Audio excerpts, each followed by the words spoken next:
So, does it matter that all of the imagery attributed to Jane Grey are not of her? The fact that Jane's likeness is not clear means there may be a painting, or several of them, which are familiar, which have now been dismissed. The English axe never struck so cruel and a vile blow. So wrote Charles Dickens, who had a particular forte for extolling the virtues of the exploited and unfortunate children.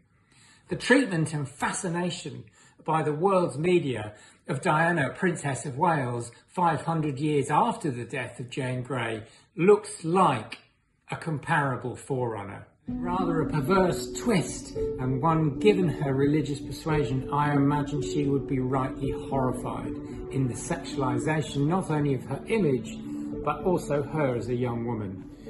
In a bizarre twist, in 2003, a librarian in Concrete, Washington was discovered moonlighting as a dominatrix under the name of Lady Jane Grey.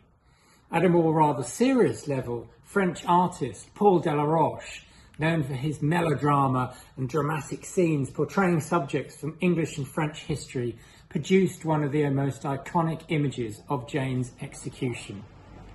The emotion emphasised in Delaroche's painting appealed to the romanticism of the execution of Lady Jane Grey, and now sits in the National Portrait Gallery and is a prime example of this.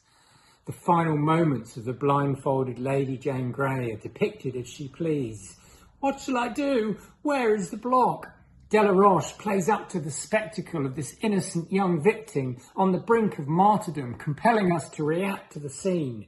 Jane, blindfolded, dressed in white satin, with the executioner nearby, set inside, not on a scaffold, not in the grounds of the tower, as it actually happened, but inside, so no resemblance to the actual scene whatsoever. Disturbingly, various iterations of Delaroche's painting have been produced, one of which has Jane's dress open to the waist, revealing her naked breasts. Wronged royals, particularly females, have their devotees. Mary, Queen of Scots, Anne Boleyn, chief among them, and now Diana, Princess of Wales.